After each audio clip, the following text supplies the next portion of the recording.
Ready to make a difference in the lives of fathers and their families? The Show Up Dad podcast empowers the next generation of dads to lead with confidence and love. Your support and our amazing partners help us to create lasting impact. Consider donating $50, $100, or $250 to provide a dad with essential resources. And speaking of incredible partners, let us introduce you to Troubleman Equipment. Since 1952, Troubleman Equipment has been standing taller than the rest of competition in lineman tools. They provide top quality equipment and solutions for linemen, ensuring safety and efficiency on the job. If you're in need of reliable and durable tools, look no further than Troubleman Equipment. Also, don't forget to check out our online shop at theshowupshop.myshopify.com for high quality products that support our cause. From t-shirts and hoodies, stickers, and even children's clothes, we have something for everyone. Not only will we be showing your support for our cause, but you'll also be getting a high quality product that you'll love. To learn more about what we do, visit theshowupdadfoundation.org. You can also find lineman tools at tallmanequipment.com. Thank you for your generosity, and let's empower dads and build stronger families.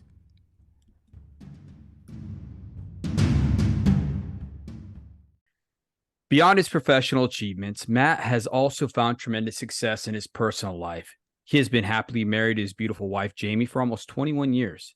And together, they are the proud parents of 3 wonderful children. Their 2 boys, who are older, and their youngest daughter complete their loving and vibrant family.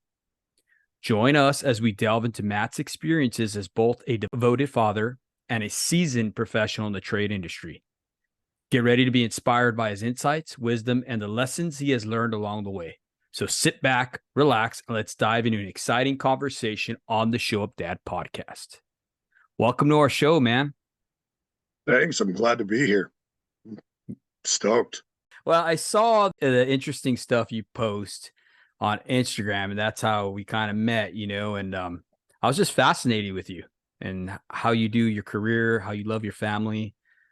It was actually inspiring, and that's why I asked you to come on to our show to bring hope to those who are listening. But let's go ahead and get into this, brother. Let's have you tell us a little about your journey in the trade. How did you start as a meter reader and progress to becoming a troubleman? Wow. So long time ago, Edison used to have meter readers. Took me a while to get in. I couldn't clean up a driving record, but I did get in, started reading meters here in my hometown. Did that for several months. Found it, even though I was driving around, I found it really boring because looking at the dials on a meter, it doesn't matter where you're at, that meter always looks the same. So I've got a twin brother who was already in the trade, starting out groundman apprentice. And I thought it'd be cool. I'd be able to work with my hands, but also use my brain. So groundman bid opened up. I jumped on it. Went to a different location as a groundman. And I actually was a groundman there. Timing hit just right. I was only there about 7 months as a groundman. Then did an apprenticeship there. Became a journeyman. Worked with a really good group of guys. A lot of guys that were very proud of the trade, very proud craftsmen. And became a journeyman under that, and always wanted to learn more, always wanted to be the best I could be. Few years there as a journeyman. I don't even remember exactly how many, 3 to 5 years as a journeyman, and then took over, started running a crew. Thought my ideas were good enough to do that. Sometimes that proved out, sometimes it didn't. But had a solid group of guys I worked with, so we all carried each other. And after a while, I decided I wanted to try my hand at being a troubleman, start digging into the problems and more of the why things work the way they work, why they're broken, how we can fix them. And another good group of guys there.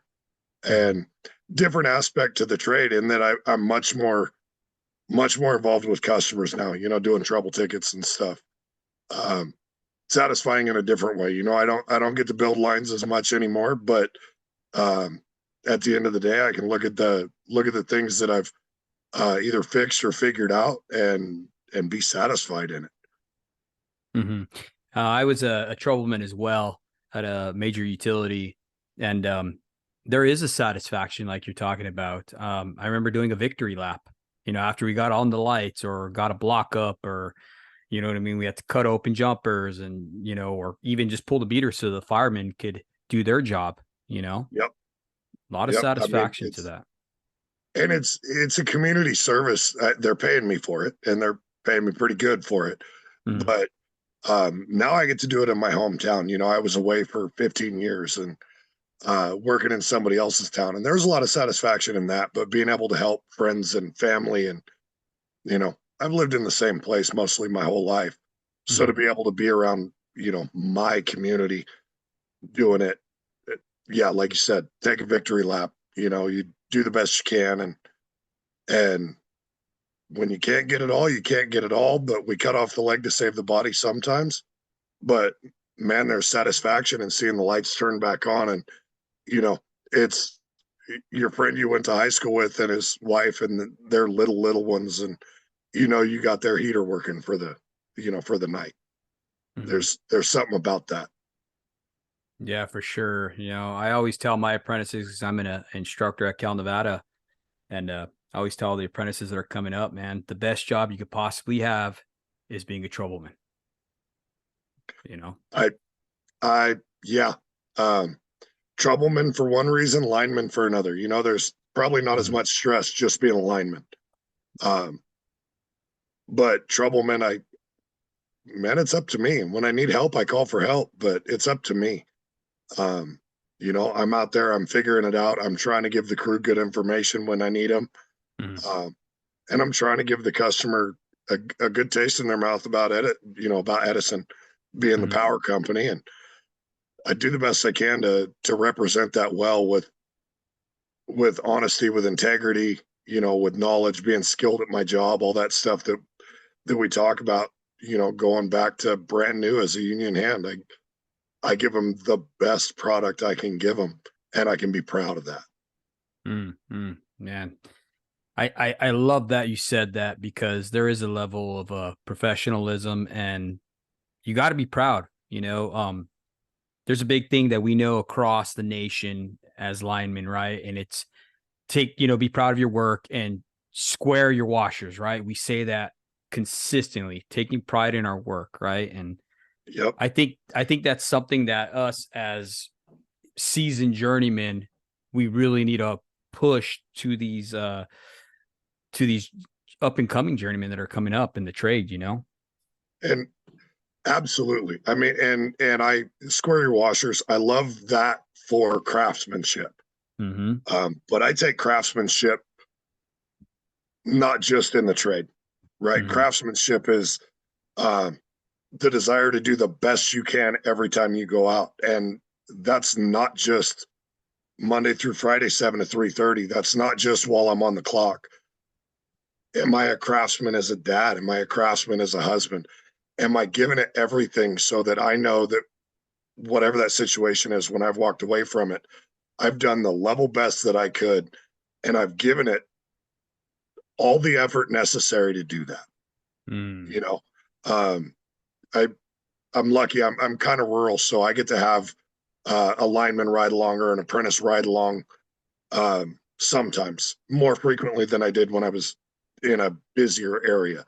Yeah. Uh, and recently, it's been younger apprentices, and we're talking about craftsmanship as it relates to working in the field. Because I'm going to yell at you if I have to come back behind you and this is a mess. Mm-hmm. But also getting into, dude, why would you not be a craftsman? Take that same attitude home. Mm-hmm. Be the best dad, be the best husband, bend over backwards for these people. They deserve it more than your company does. Mm. Um, I don't know, that rings true to me. That's something that however many years ago that clicked. It was like, if I can walk away from building that pole and be proud of it, and Mm-hmm. I drive my family past that pole, you've played the game. Look, I Yeah. built that one as you're going by. Uh, why can't I do the same thing and be proud of the effort, be proud of what I'm doing at home? Yeah. Be You know, proud of the children you've raised, right? exactly. Mm, And am I giving my kids my all? Am I giving my wife my all? Um, Sometimes that's not enough, but am I mhm, am I putting forth a level of effort that shows that craftsmanship, that care, right? mhm. Because to be a craftsman, you got to care about what you're doing. I like that you said that it transpires onto everything, right? There's a saying that's real popular right now. How you do anything is how you do everything. And I find that absolutely true. It's the little things, if you're faithful with a little, you'll be faithful with more, Yep, you know? absolutely. That's Like, yeah, that translates out. mhm, The I don't know. For a while there, come home, doing an apprenticeship and just absolutely mentally exhausted at the end of the day. And I've got when I started my apprenticeship, I had one who was like 6 months old, mhm, and by the time I was done, I had two, and they were 3 and under. Come home just mentally exhausted, not ready to put in effort. And at some point during that, I just had to set that aside and be willing to put myself out there, even though I was tired. You know, mhm. um, because it's really easy to be selfish. I don't know. That's in my worldview. Selfishness is our base default, and we have to choose not to be. It's crazy that you say that because I look at it selfish as well, right? But I also look at it as, in a craft like we have, we're not lazy by no Right. means, right? Um, but we tend to get lazy with our families. You know what I mean? It's crazy, and it's like let's take that same professionalism, let's take that same tenacity, that I can do attitude, watch me, and let's implement that into our families as well. And it's hard. It is. It truly is, especially when you work 24 straight, or whatever, but if we can carry that on, man. Well, and there's no excuse at work, but the excuse at home is that nobody's looking. Mm, You know, but really everybody's looking. You mhm, know, your kids are seeing the level of effort you put in, and that's how they're going to be. Whether it's mothers, fathers, husbands, wives. Your mhm, wife is seeing the effort that you put in, um, and you're showing rather than telling about priorities. mhm, So yeah, um, and love my wife. She's great. She lets me get the sleep I need when I need it. mhm, Um, but I definitely have to check myself and be like, okay, it's time to go be present, go be involved. You know, mhm. get out of bed and go hang out with the kids when they get home from school or whatever. Because yeah, it's really easy to, man, I did all of this. I did so good at work, and then I shut it off at home. And Yeah. that's not the dad I want to be. That's not the husband I want to be. So No, I'm glad you said that because there's so many of us that do that. I'm guilty of doing that myself, in the past. Um, Now that we're talking about some challenges, what are some of the most memorable challenges that you faced through your 19-year career in this industry, and how did you overcome them, Matt, if you don't mind? um so obviously the hours are a thing, and you just kind of suck it up and get by. A little bit of Mhm, energy drink, whatever. Um that's kind of a generic answer. But during my apprenticeship, I had a foreman who absolutely did not like me. mhm, Wanted to bust me out. Um, and I had a couple of guys in the yard come alongside and encourage me and tell me, "Hey, look, dude, that's just him, whatever." But it's still that weight on me. yeah, Um, the way, honestly, the way I got through it was I I had told myself when my son was born, my oldest, um, when he was born and I got to hold him in my arms, um, I looked at him and I said, "Whatever it takes." mm, And shortly thereafter, I got my apprenticeship, uh, started in, signed in, and now I'm a indentured apprentice. And a year and a half or so later, kind of button heads with this guy. yeah, And I bent over backwards to do everything the way he wanted me to do it, to do the rigging the way he wanted, to whatever it was. It didn't matter. I wanted to do it the way he wanted me to do it. Wanted to Yeah. show him that I could learn. But at the end of the day, I'd come home and I'd look at my son and I'd say, "There's no quit. You can fire me, you can kill me, but I'm not quitting." Mhm. So it was, I part of it was I believed I didn't have another option because I didn't give myself one. But part of it was just I am willing to bend over backwards, whether he likes me or not, whether this dude thinks I'm a decent hand or not, whether he thinks I'm a piece of crap human being or not. That's Mhm. irrelevant. I'm going to do everything I can to show him that I can learn it his way. But what it comes down to at the end of the day is I'm going to work every day as though I'm working for the Lord. Mm. I'm that's it. I'm going to give everything I got, and I'm going to be able to walk away at the end of the day going, you know what? I did everything in my power to make this right, uh, to learn more, to be better. And if you want me out, that's fine, but you're gonna have to fire me or kill me because I'm not quitting. Mm. Man, and that's the tenacity that we need in life. Life is definitely not easy. I like that you said that you didn't have a backup plan. I think a lot of times, like some of the apprentices that we get coming in now, the new ones, they have a plan B. And I ask them because in the mornings before they start their climbing class or whatever, I ask them their background and stuff like that and what made them want to get into the trade.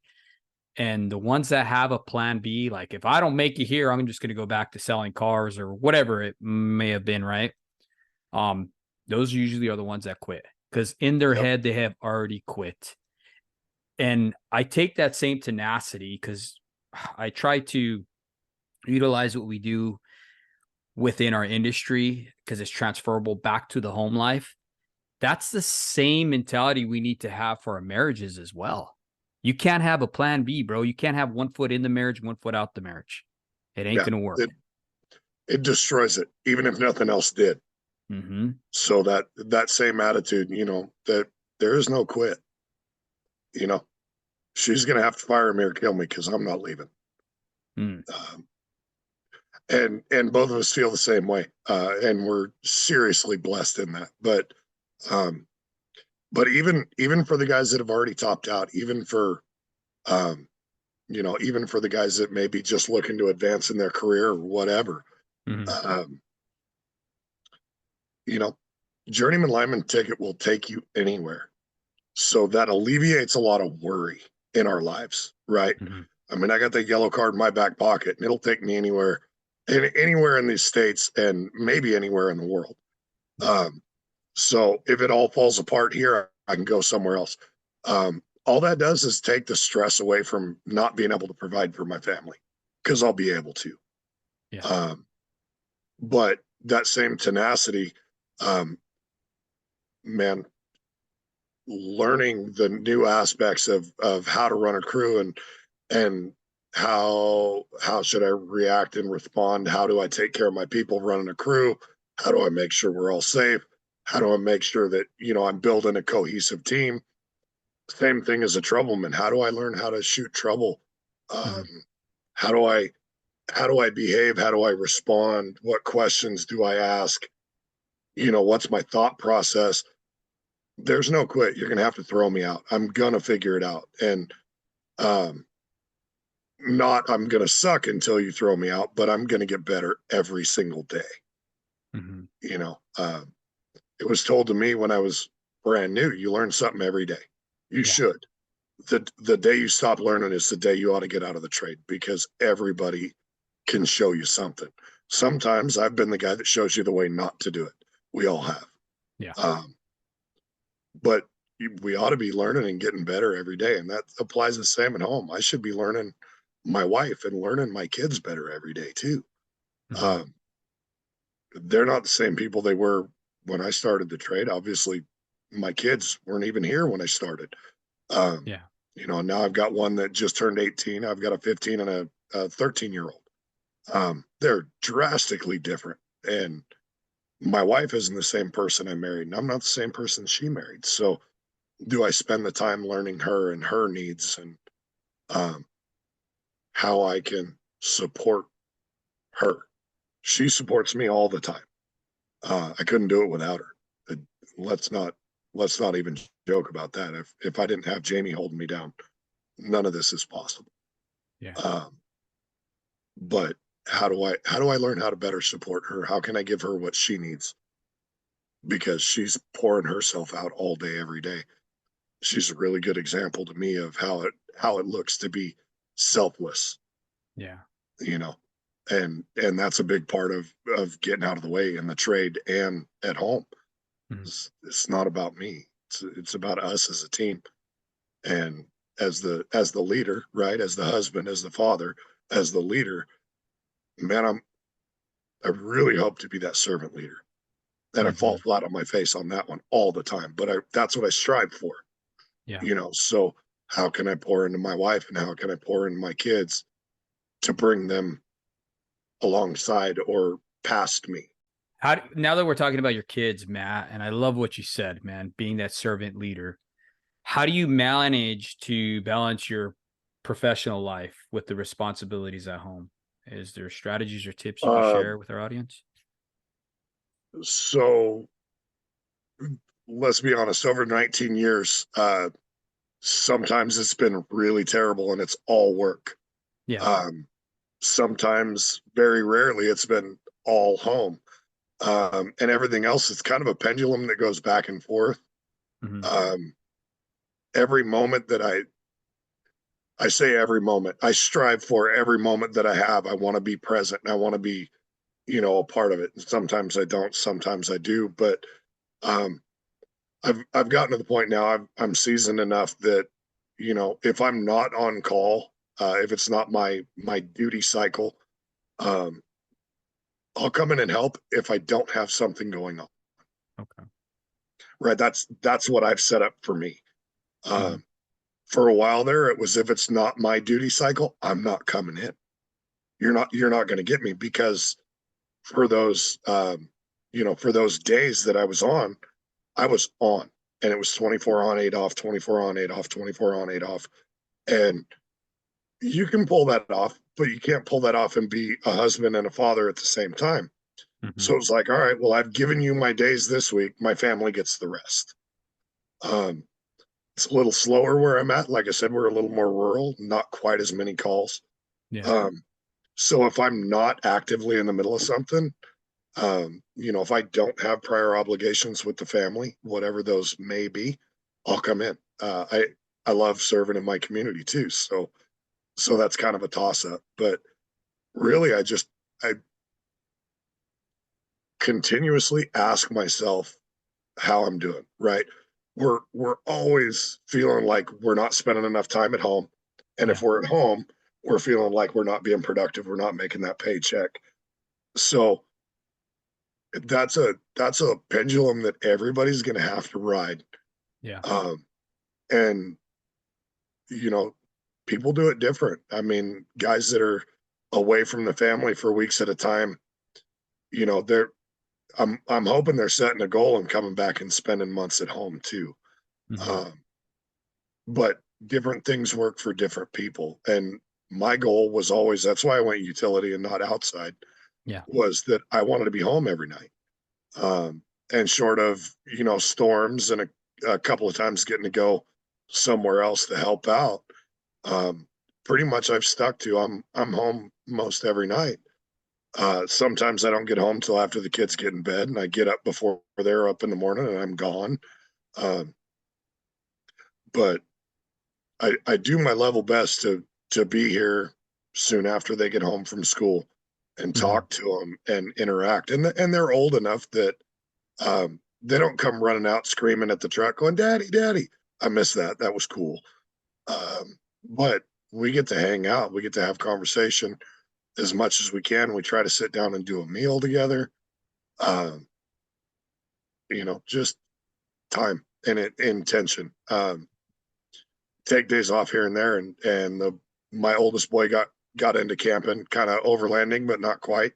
Yeah. Take days off here and there, and I'll take one day off, and we'll go out one night, and we'll sleep in the back of his truck, and come back the next day. We'll do a little bit of off road and have some fun, And those are things I'm never going to forget. They're special to me. I Yeah. think they're special to him too, because he keeps inviting me. Um, but yeah, honestly, that I just keep asking myself, am I doing it right? Hmm. Over and over again. And if the answer is no, then I do my best to fix what's wrong. Hmm. I don't think that's the only way I've found Yeah. to do it is just to keep asking the question, you know. Yeah. Have you ever asked your kids if they wanted changes or anything like that, or if you're doing it right or anything, or your spouse or? Yeah. Uh-huh. My wife and I have had that conversation Hmm. several times over the years. Um, and that's much more of a conversation. Her and I talking about what it looks like, what we're doing, um, more partnership. And the kids are real good at understanding that dad's got a job to do. But uh, I, you know, I'd get a call and daddy, please don't go. Mm. Um, and that would be the reminder to ask the question over again. Am I doing this right? Mm. You know, um, and when I'd get two or three of those, getting called all the time, I'd get two or three of those in the same week. Be like, all right, it's time to back off. Yeah. Like whatever that looks like. I still have obligations. I still, Yeah. you know, still gotta pay for the house and the car and food and electricity and all that stuff. Yeah. Uh, but okay, where can I back it off to? Hmm. How far back can I go? And how can I show them that they're my priority? You know, I want to work to live. I don't want to live to work. And I Yeah. have lived to work in the past. And that's it's not good for anybody. So at least not at home. The guys at work loved it, you Yeah. know. Um, but it's definitely not good for the home life when I haven't seen my wife and kids in 2 or 3 weeks because I get home and sleep and then I get up and leave. Yeah. It's crazy because I saw this meme the other day and it said, no one's going to remember how late you worked except for your children. Yeah, that one hit me. Yeah. That one hit me hard. I saw that too. And And it's just a good reminder, mhm. you know. There's a lot of truth in it. And we can laugh at it. Yeah, okay, it's kind of funny, it's a meme, but there's a lot of truth in that. The ones that are gonna remember are the kids and they're gonna remember the birthdays missed and they're gonna remember for my daughter, it was the dance recital that I got called out in the middle of. Um, missing ball games and whatnot with the boys. Um, and every chance I've gotten, I've taken the time to commit to doing something with and for them to kind of offset those. But those don't offset. So as the boys have gotten older, we've had conversations about, look, this is my responsibility, but this is also here's my desire for you guys. I Yeah. want you to know that I love you. And I fight every day between, going to work and earning a living to provide for you and being here to be dad too. Like it's an ongoing battle and it's an ongoing struggle. And I hope you guys know that I do the best I can and I'm here. And if you feel like I'm dropping the ball, like let's talk, especially Mhm. now that they're older, you know. Um, and they have some insight, they have a little bit of logic, and they have a moral compass, and they do know right from wrong, and they're able to say things in a way that's a lot. I don't know, maybe it's more meaningful. Yeah. Hmm. No, that's important, man, to have those conversations like that, especially when they get older, because they're gonna ask, Yep. where was daddy, right? My daughter's 17 years old and she remembers me being gone consistently, because I was construction. So I was always gone Yeah. all over the place. And now that she's older and she's able to comprehend, she understands, she understands that I was sacrificing, I was out there trying to provide for our home. It is Absolutely. what it is. And it doesn't change the way she felt then, Mm-mm. but it does bring some color to it, right? Yeah, yeah. Um, you know, I thought about it. I had some health problems in the last year, and I ended up off the end of the year. Uh-huh. Uh, and I was at one of the holiday get-togethers with family, and we're sitting down thinking about it, and it was like, you know what? This is the first time in 19 years that I have been home on Thanksgiving, on Christmas, and on New Year's. Wow. You know, I've had one or the other or a couple, Hmm. several times, but there were a few years there where I wasn't home for any of them. Hmm. And that, like, that struck me. It was like, wow, it's taken me 19 years and physically being told by a doctor that I can't be at work. Uh, but I get to be home for Thanksgiving and Christmas and New Year's. Um, and that is, like you said, that's the sacrifice we make, right? Hmm. And part of that is I feel duty bound or obligated to turn the lights on. That's what I signed up for. Yeah. When this is not a 40-hour a week job. Anybody who thinks you can do power line work 40 hours a week is not, they're not in it for the long haul. Yeah. That's not a real expectation. I signed up to turn the lights on. I committed to that. The communities I work in rely on me to do that. The power company pays me pretty well to do it too. So that's kind of a bonus. But at the same time, like we've been talking so much, is we've got to find that balance. Yeah. Um, my kids were awesome about it when I was younger. They refused to open their presents on Christmas till Daddy got home. Hmm. And I went in Christmas Eve sometime in the middle of the day, and I got home Christmas Day about 2 in the afternoon, and they told me to go sleep. Hmm. And then they woke me up in the evening, and we opened up presents together. And I've got 3, 4, 5, 6 year old kids who wanted to wait all day so that Dad could get some sleep before they open their presents. Wow. That's a huge blessing. Yeah. Well, think But about that's it. I one of mean, those I feel like I fell short there. You know what I'm saying? yeah. And think about it, Matt, because for kids to have that discipline, which they're seeing you have discipline, right? Because they watch us, right? They learn from us and the way we act and respond. For them to have that discipline to understand that they wanted their father there, that they're going to hold back and not open those gifts because you meant that much to them, you watching them open those gifts, man, that's a huge blessing, bro. That's how important you are to Huge. them. That's huge. Yeah. And like I said, man, that's one of my shortcomings that I feel terrible as a dad, that's what happened. But Hmm. like you said, it's a huge blessing to see that that's what my kids chose to do. Yeah. And it was their choice to choose it, not, it wasn't, oh, wait for me, I'm going to go sleep. It was, no, you should go sleep and we'll open them when you wake up. Um, you know, Hmm. that's awesome. Yeah, for sure. Now you talked about work balance. I get that question asked me all the time by industry leaders, right? Dave, how do you balance work and life? Right? And I ask the same question. I've come to the conclusion, Matt, that there is no balance.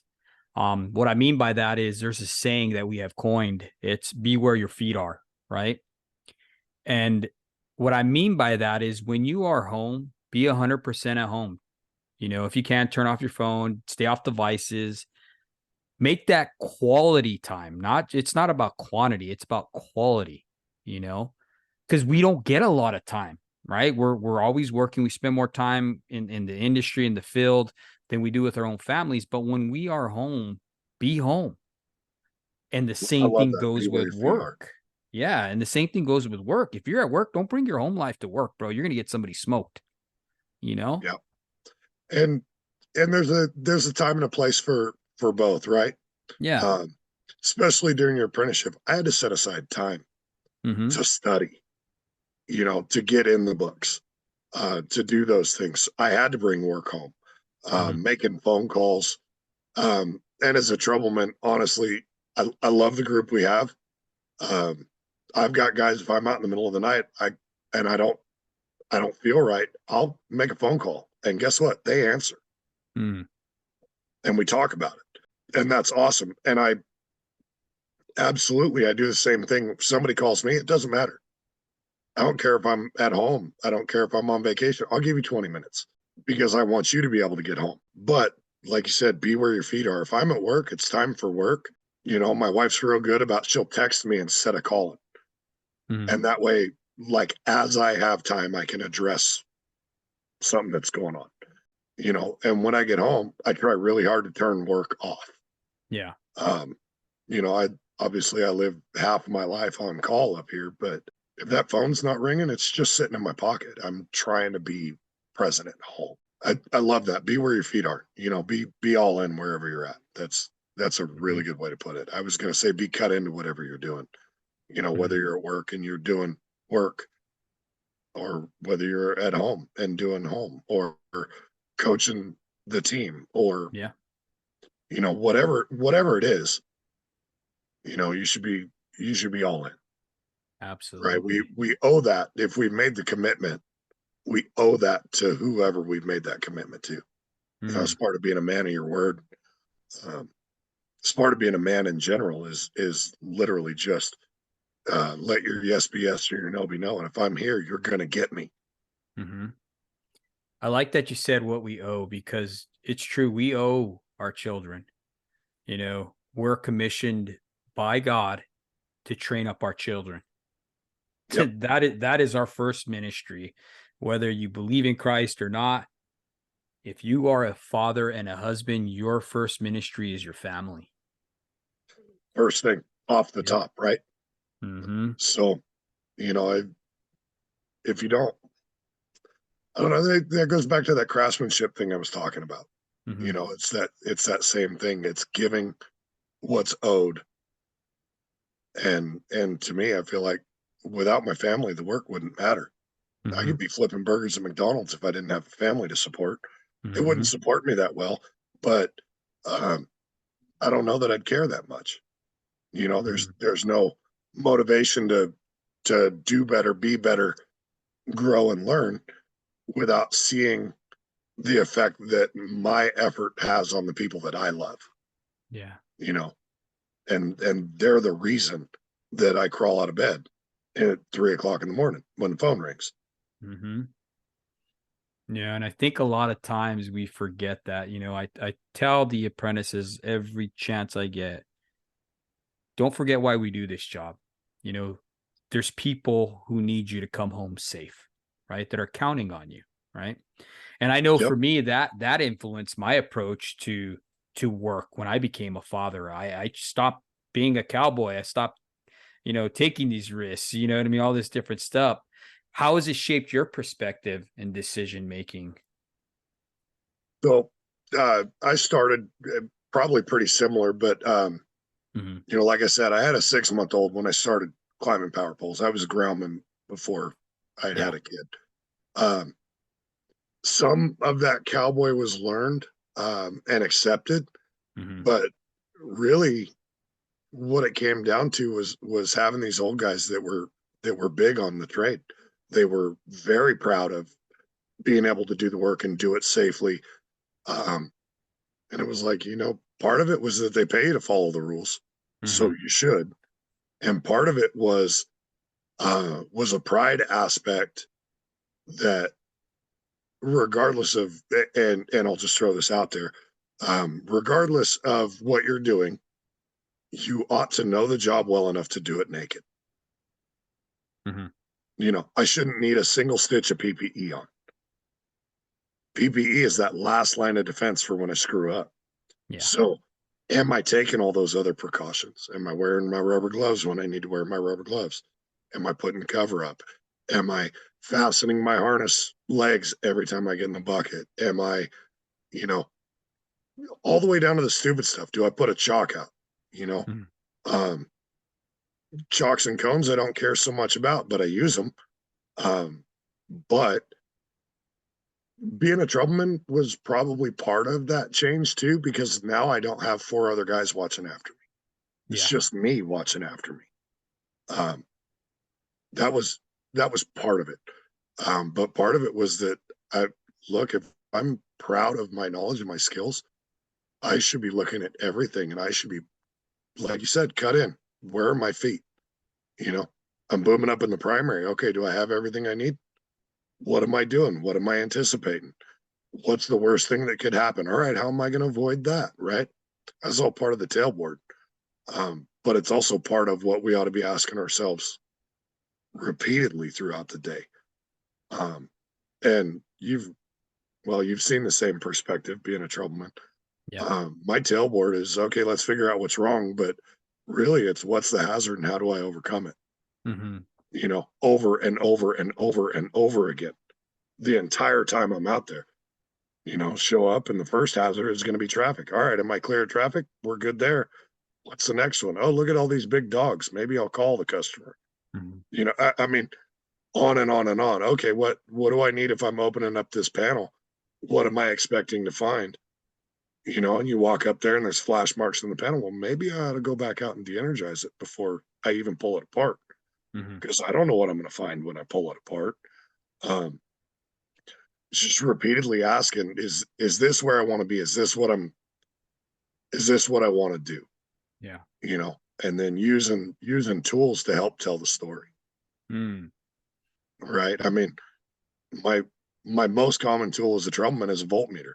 Yeah. I use amp meters, I use multimeters, but voltmeter tells you part of the story. You just got to be willing to listen. Yeah. Um, and then using your eyes. They're your first line of defense. Mm-hmm. You're booming up or climbing up, and that cross arm looks like the through bolt's halfway broke and it's leaned over. Maybe I'm going to take some more precautions before I get there. Mm-hmm. Right? Put that circuit on one shot or de-energize it or whatever. Um, I'm not going to, and maybe it's cheesy, but I'm not going to put myself at risk for this company that's got their logo on the side of the truck. No. Because as much as I know, that they profess to care, and as much as I know they actually do care, um, it's not going to impact them. They're going to go home and see their families. Yeah. But my wife and my kids will be forever changed if I don't do it right. Mm-hmm. And that's we've been talking about it this whole time. My wife and my kids, your wife and your kids, that's the priority. Yes. So if they're the priority, how do I act to take care of them, right? Am I doing them any favors when I cut that corner? Mm. I'm not. Um, and as much as I take pride in being able to do this job without a stitch of PPE on, I still wear my PPE Mm. because if the whole world goes sideways, that PPE is the last thing that's going to protect me. You Yeah. know, I ought to be able to know how to work energized secondaries without wearing rubber gloves ever. But those rubber gloves are going to protect me if I do something wrong. Mm-hmm. Or, I mean, there's always that. It was the stupid guy talking about the car running into the pole, 5 spans down, shaking everything. Yeah. Dude, that's a fluke, but it could happen. Yeah. I'm not really worried about that. But that doesn't mean I'm not going to take care to do things the right way. Mm-hmm. Not because it's the rule and not because some high up at the company told me I have to, Mm-hmm. but because if I don't do it safely, maybe I'm affected. I mean, we're men, so the effect to me is negligible. If that's what happens, all right, we'll deal with it, right? Yeah. But what did I do to my wife, and what did I Mm. do to my kids? When that whatever that serious thing is that happens, and maybe I come home and I'm changed. Maybe it takes weeks or months for me to get home and Mm-hmm. I'm changed. What happened to them? Their whole life is now upside down because I hope to be the rock of the family, and the stability of the family. And because I wasn't doing things right, because I was in a hurry, because I decided I didn't need to today. I Yeah. did it the unsafe way. Now, um, what is that repercussion? I came home minus a finger, or I came home blind in an eye, or I came home, God forbid, burned or never came home. Mm-hmm. Um, it affects it affects my wife and kids. Mm-hmm. It affects me too, but it affects them. They're never the same again. No. And is that really doing my job as as the head of that? house. No, as a It's not. protector, as Yep, any of those things. I mean, because seriously, how could you protect your family? Part of our protection is provision, right? absolutely. If it affects our finances, if you can't go to work, it affects your family. There's repercussions in life. That's one of the things that I try to train my children to understand that, hey, yeah, I forgive you. Yeah, you did this, you made a mistake, right? But there's repercussions and you got to deal with them and pay for them. That way, when they get Right. older, they understand that there's repercussions even in life. Well, Same the thing with old our school way to say apprentices. it was the old school way to say it was natural consequences, right? Yeah. You you did a thing, and regardless of whether or not I forgive you and you feel bad and have apologized, the natural outcome of that thing is, you know, I hate to say it, but when they're little and you tell them, don't grab that, that's hot, and they grab it, I'm sorry, and you're sorry, but that doesn't make the blisters go away. No. You know, One one of the sayings, I'm sorry, I didn't mean to interrupt you. One of the no, sayings you're that good. came to mind is when I was in the military, we used to always say, if you're gonna be dumb, you better be hard. you Uh, know? I heard it. I heard it different. I have an older brother who used to be an iron worker, and he said, "If you're going to be stupid, you better be tough." Yeah. Yeah. Same exact thought behind it. Mm-hmm. You know, but that's if we don't teach our kids that there's consequences to every action, every choice. Mm-hmm. Some of those are good consequences. I've tried to teach my kids that the definition of consequence is a result, not Mm. a. It's not a punishment. The consequences of disobeying me aren't necessarily good, but that isn't a punishment necessarily. That is a result of your choice, Mm. you know, and you choose to study and work hard. The consequences of that is that you're going to get a better grade. You know, you're you're going to be better respected because of the level of effort you put in. Those are positive consequences, but Mm-hmm. there's also negative. It goes both ways. And Yes. that the consequences of bad choices frequently are things that you didn't want to have happen. Mm. And it's the same for us. We just Yeah. don't really think about it that much. I like that. There's one thing that really caught my attention. That you said that I never heard it that way, and it really clicked for me. Is yeah, we understand we could do this job with minimal PPE, right? We learned good habits, elbows in, no chicken wings, working correctly, don't get in between, don't get in series, all these little things that they taught us back in the day before they had all this safety that was pushed and pushed and pushed, right? With that being said, I like that you said that I'm not putting it on for me, I'm putting it on for them. Yeah, Man, that I'm gonna steal that from you, brother, because that please was do. good. That was good. It, if we get lazy, we get complacent, right? Hmm. So one of the things that battles my complacency is looking at and now five.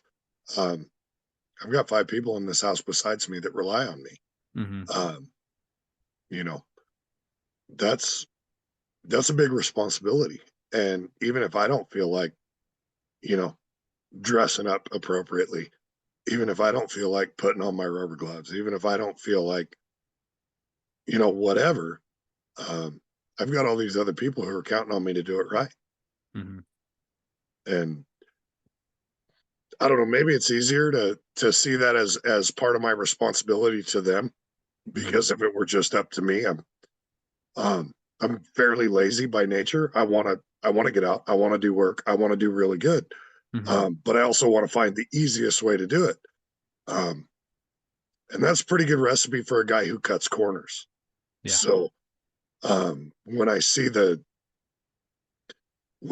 more as a duty to my wife and kids, to the people around me, to anybody that's going to be affected by it, um, man, it's easier to be selfless when you got somebody to be selfless for. Man, no, I like that. I like that a lot. Um, Matt, I know being a troubleman, you see all this different crazy stuff, from carpool hits to house fires to you name it, right? Um, I remember one incident that really had a profound impact on me, and it was I was driving in the truck and I saw this car in front of us go head on. Boom, right? We're the first responders. We got out, we started cutting the safety belts and everything like that. And it was such a crazy incident. I don't know what happened to the lady. I don't know if she had a stroke or whatever while she was driving, but she went head on going like 50 miles an hour, dude. That SUV that she had flipped in the air like 30 feet. And when it came down, it scorpioned her. She came out of her passenger window and the hood of the vehicle smashed her in half, right? She's still alive when I got there, but I mean, it was just horrific.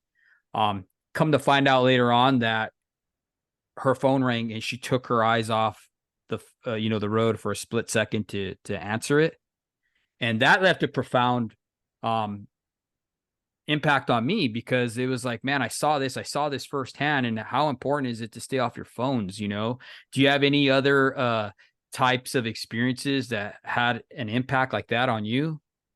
Uh, a lot. Yeah. So when I first started as a troubleman, I mean, iPhones Yeah. device has been around forever, but um, where I was at, we got a lot of car versus pulls. Hmm. Um, and it's funny because they transitioned from all being about the time the bars closed to heavy commute times, Hmm. morning, afternoon, evening. Saw a lot fewer drunk drivers, which I guess is a good thing. Hmm. Um, saw a lot more distracted driving, right? People on their phones. Um, I won't get into a whole lot of horrible detail, but Hmm. went to one. It was a car, multi car collision, ended up being a car versus pole. Hmm. Um, guys, street racing. Mm. Uh, and he was flying, and he decided to run a red light. Split second decision, decided to run a red light. Hmm. Um, hit another vehicle, injured. There was 5 passengers in that vehicle, injured all of them, some critically, but they all lived. But when it spun him out of control, he went through a traffic signal and then a pole. Uh, it didn't kill him. It Wow. killed his passenger, Mm. on a split second decision.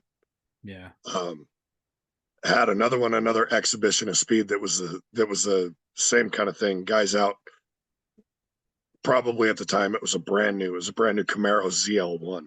Hmm. Got the big motor, the 200 and some mile an hour Camaro, and he's driving down a city street and he's flying. Um, and he lost control going around a little bit of a corner, and he hit a traffic signal, and then a couple of street light, one street light pole probably. Um, both he and his daughter, who were in the car with him, died. Mm. And gruesome scenes, Yeah. gruesome scenes. And less the takeaway was that both of these people made a decision, and that decision didn't just affect them. Hmm. Right. I mean, the first story I told, he injured 5 people plus himself, but he killed his friend in the car. Yeah. And the second one, the guy killed himself and his daughter. Hmm. And he was out looking for a little bit of fun, you know. So really, the lesson strikes home over and over and over again that the decisions we make have consequences. Mm. You know, whether that's driving 80 miles an hour down a city street, whether that's, it doesn't matter, picking up your phone, texting and driving, it's whatever it is. Yeah. Um, you know, guard, I, how to say this, guard yourself against those decisions by thinking about them, putting in some forethought, right? Yeah. Um, I mean, as it applies to the trade, make the decision beforehand that you're going to do it the right way. And Yeah. it's easier to stick to instead of going, oh, we'll see. Hmm. Uh, and as it pertains at home, be have some forethought. Scenario some of these things out, play them out in your head, and see what decision that you think is the best. That way, when it comes up, you've already thought about it, that it's not the first time, right? It's no longer an impulse. Hmm. Um, because everything we decide has a consequence. And Absolutely. those two stories, man, um, those hit me hard. I came home and hugged my wife and kids, and uh, actually had to wait a day because both of those were middle of the night. But Yeah. makes you think. Um, it just life altering, right? I Yeah. mean, little. Don't get me wrong. This It's a big deal for everybody, but Hmm. little things, right? Showing up after the fact, and the ambulance has already carted everything off, and the police department's there, and we're still in the middle of it. But man, walking up and you can see the trail, like it just, Yeah. I don't know, it made my heart heavy. It Yeah. sunk in, like you said. Yeah, for sure. I remember just like you, like after seeing that one, I came back home and I stressed the importance of not being distracted on the phone. And I shared it with my daughter because she, at the time was starting to drive. And I was Yeah, like, man, you have no idea what could happen. It's like being distracted by the phone is equivalent, if not worse, they say, than being a drunk driver. it's it's worse because your attention actually gets pulled away for longer. Hmm. Was, I think, the last study that, like, somebody pulled up anecdotal, and if you're drunk, you at least have a reaction time when you're looking at your phone. Um, and I'm not condoning drunk driving to anybody. I think it's one of the Hmm. stupidest things we can do. Um, but if you're looking at your phone, the 5-second glance at your phone turns into 30 or 40 or 50 seconds real quick. And you can cover a lot of ground in 50 seconds, and everything around Absolutely. you can change. Now that you're you've been in the trade for a long time, you're looked up as a mentor, you've worn different hats throughout your career, right? Now through that, through the time you've been married 20 plus years, right? What can you share with our audience right now are some of the key factors that have contributed to your success of maintaining a strong and loving relationship, which is the most important thing, I think, with your wife, Jamie? First one's forgiveness. Um, Mm, Huge, right? I kind of alluded to it a bunch, but I fall short all the time, and she's willing to forgive me. mhm. Um, I'm willing to forgive her when that goes the other way. Do I love her more than I love myself? Mhm. Um, got that definition a long time ago. Taught my kids that love is preferring somebody else over yourself. So, do I prefer my wife over myself? Am I willing to forgive her when I feel like I've been slighted or wronged? I know she's willing to do that with me because she's done it so many times. Yeah. Another one, big one, is communication. We talk about plans, we talk about expectations, we talk about hopes, dreams. Um, I walk a fine line between telling her about my day and what could be scary, or I don't want to worry her. Mhm. What we do isn't exactly safe by its nature. It can be, but we've been talking about those fluke things that could happen as well. Mhm. Um, but I want to share with her my day so that she understands how I feel about it. Not necessarily so that she knows, this car hit pole was teetering and I went up and tied off a cross arm and pulled everything back so that it wouldn't fall into traffic.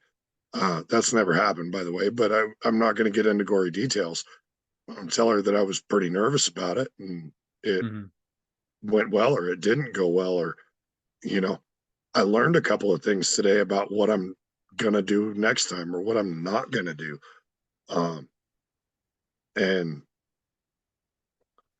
another, honestly, another key is that we're both believers. We're both Christians. Our whole Uh-huh. family is.